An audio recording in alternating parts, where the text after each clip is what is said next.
explicado, né? É isso aí. Pastor Elias, já que nós estamos falando de objetos, tem uma dúvida aqui que provavelmente você vai conseguir sanar. A gente vê desde muito tempo nas encruzilhadas, né, eles fazem aqueles trabalhos, né? Certo. Porém, sempre tem alguns objetos como cachaça, abóbora, sei lá, os frango, até dinheiro. Você sabe me dizer por que eles colocam esses objetos? Tem algum sentido? Então, há quem diga que existem entidades que recebem aquilo ali como um alimento, né? Mas fisicamente? Não, espiritualmente, né? Então eles oferecem, mas na verdade, esse oferecer disso, essa oferenda que eles estão oferecendo ali, para quem está recebendo não vai vir ali pegar, entendeu? Não vai aparecer ali pegar, é muito difícil. Então quem vai pegar é muita gente que passa ali e leva embora, né? Você chegou a pegar, negão, você tem cara que você pegou alguma coisa. Peguei. Ele deve ser Essa camisa não Você tá com a cara de comedor de frango. Você tá com Essa aqui essa camisa. Você pode ter certeza disso. Eu já esperava chegar sexta-feira, gente. Ai, meu Deus. Isso quando eu morava em Belém. Eu não era da igreja, não conhecia Deus, então eu já esperava chegar sexta-feira que tinha cortesano, nem sei se existe ainda essa bebida. Como é que chama? Cortesano. Cortesano. Era uma Essa eu bebida não da conhecia época falar. lá. É uma. Eu já lá conheci das antigas. algumas, mas essa aí não. Aí cigarrinho, frango. Aí eu já sabia onde tinha lá no Charuto. Não, charuto não, era aquelas cigarro mesmo, cortesano, frango, umas frutas, então eu já sabia. Toda sexta-feira eu ia lá e pegava o cigarro, pegava o cortesano. Mas enchia isso a você cara. já era pastor nessa época? Não. Daí, não tem, meu Deus do céu. Não, mas não te fazia mal? Porque o que a galera fala assim, se você for mexer lá, vai te dar B.O. Eu acredito. Ele já tava no mal nessa época, ele tava Eu no mal, acredito né? que Deus, mesmo nessa época, Deus já cuidava de mim, já tinha um plano na minha vida. Então Deus. Sobre essas coisas eu já ouvi dizer que quando a bebida, né, que está lacrada ainda, que não foi aberta, ou qualquer coisa que estiver ali que não for aberta, diz que não faz mal. Eu tenho um tio que eu nunca. Ok, entendeu? continua. Né? Eu tenho um tio que fazia igual o pastor Denis. Ele não podia ver uma encruzilhada, meu irmão. Ele já chegava lá, tá fechada, botava debaixo do braço e Mas se estiver aberto, se tiver aberto não pode. Não, mas eu ia lá no terreiro das pessoas lá, no baque-baque lá no. na religião lá. Ia lá, eu tinha um lugar lá também, né? Era quarta e sábado lá nesse lugar. E eu bebia, começava a beber umas por lá, e quando chegavam mais horas assim da madruga, eu dizia, tá um batuque ali, eu vou lá. Chegava lá, tinha aqueles, como é que fala, não é um tambor, é um... Um atabaque? Não, Uma moringa de. aquilo que coloca vinho, Ah, sei. Como é que chama aquele trem, rapaz? Eu tô ligado. Um barrilzinho, alguma barril, coisa? muito bem. Aqueles barril cheios lá. E aí o pessoal lá batendo e dançando lá, e eu chegava lá, enchia o caneco lá e começava a beber. E bebia, enchia a barriga e ia embora. Isso num terreiro lá. E não me acontecia nada. Então eu acredito que Deus já tinha um plano na minha vida, que eu fiz todas essas loucuras aí. E era na tua ignorância, né? Não conhecia. Não conhecia Deus. Não conhecia Deus. Então realmente não é mito, isso é verdade. Não pode tocar a mão lá. Eu bebia, pegava o cigarro, pegava o cortesano, ia lá no terreiro, enchia o caneco, bebia e graças. Não, sim, mas o Yuri tá perguntando assim, pra quem tá assistindo, não é bom fazer isso aí não, né? Não. Eu, particularmente, eu não aconselho ninguém fazer isso, né? Eu não aconselho ninguém, absolutamente ninguém. Também não vou confrontar isso, né? Não tô aqui pra ofender a religião de ninguém, pelo contrário, né? Mas eu não recomendo que você faça isso. Não faça isso. Olha, eu tenho um parente da minha mãe, eu não vou saber especificar o grau de parentesco, mas essa história era meio conhecida aqui, que ele passou por um trabalho e ele pisou nesse trabalho. Ele pisou propositalmente, chutou. Ele desdenhou e chutou. E ele ficou com um problema no pé e quase perdeu o pé, cara. Por causa de de uma parada assim. Tipo, chegou lá, eu sou bonzão, não acredito nisso aqui não e tal. Pisou, chutou, quase perdeu o pé. Eu lidei com uma situação dessa em Santa Catarina. Eu tava fazendo uma cruzada lá evangelística, e chegou um senhor já meio de uns 55 por aí, e falou pra mim, pastor, eu vim aqui hoje pro senhor orar pelo meu pé. Eu olhei pro pé dele, em carne viva. E o que deu no seu pé? Ele disse, não, desde o dia que eu chutei, tinha um trabalho numa encruzilhada, eu fui passar lá e meti o pé. E desde esse dia me apareceram umas feridas, e foi, e olha que ponto chegou.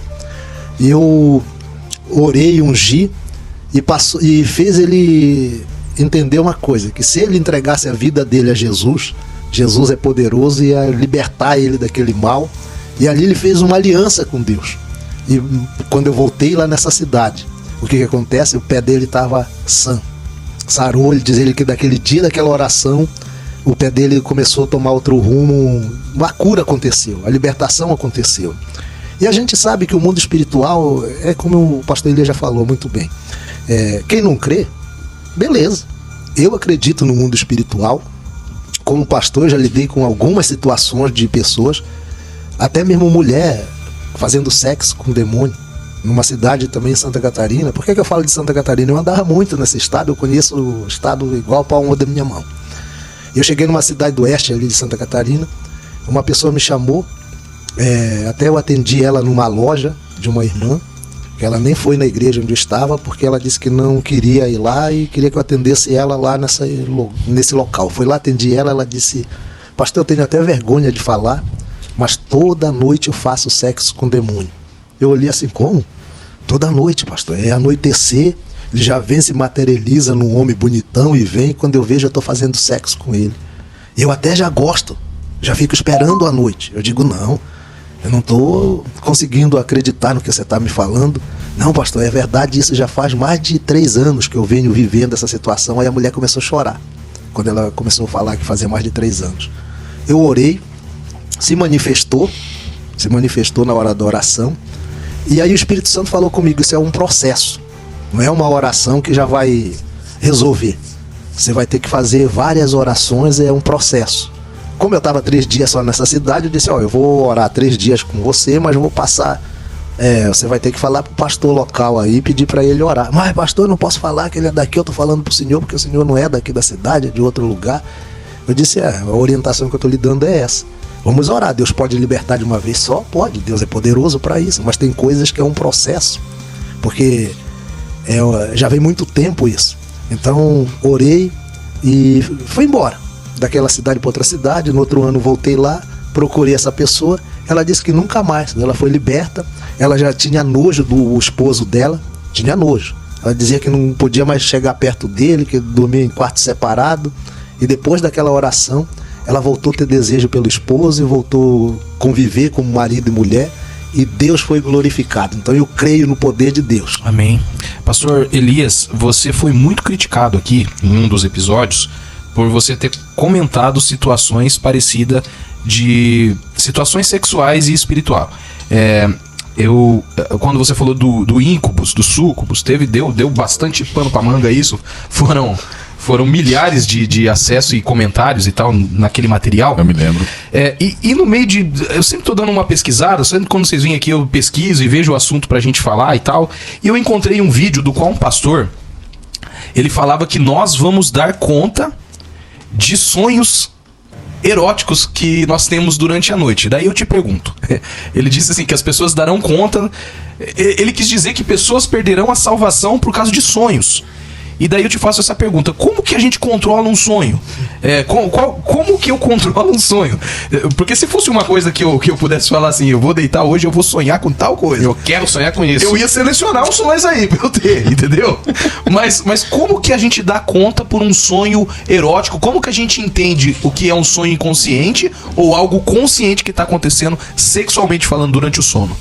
Bom, nesse caso, eu penso que esse pastor ele deve estar atribuindo dentro da visão dele uma espécie de alimentação da mente. Penso eu que ele deve estar processando o seguinte: que o sonho que alguém está tendo erótico é resultado de uma mentalidade já promíscua. Entende? Alguém que já se alimenta sexualmente falando, pornograficamente falando, né? Dessa vida cotidiana, uma iniquidade, vamos dizer assim, já desencadeada na vida do indivíduo, né? Que conecta a mente dele a uma grande probabilidade, uma grande possibilidade de ele ter sonhos eróticos por conta de haver uma porta aberta nesse sentido.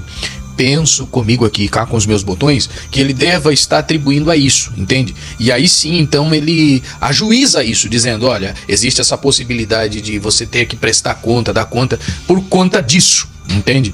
Porque fora dessa questão, é impossível você ter um controle de sonhos. É impossível, você não tem como controlar teu sonho, não é mesmo? Eu vejo o pastor Denis aqui, que tem da parte de Deus aqui um dom, né? De algumas vezes interpretar, algumas não sempre, que é um sonho profético, Deus dá para ele o discernimento, mas aí veja como é interessante. Tem sonho que eu conto para ele, eu digo, pastor, ó, fulano me passou um sonho. Ele diz assim, não, esse é barriga cheia. O que ele está tentando dizer para mim? Não, isso é avulso, pode acontecer, não faz sentido.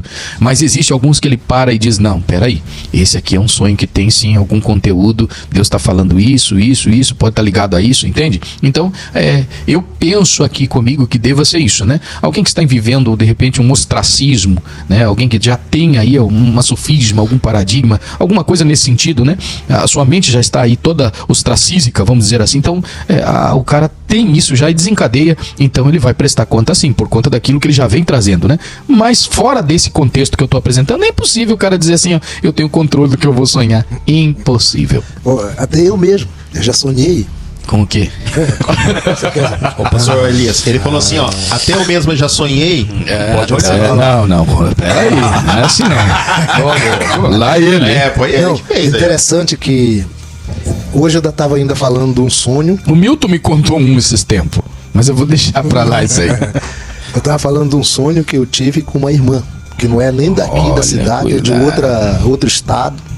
Eu sonhei e Deus me deu a interpretação desse sonho, me deu discernimento do sonho.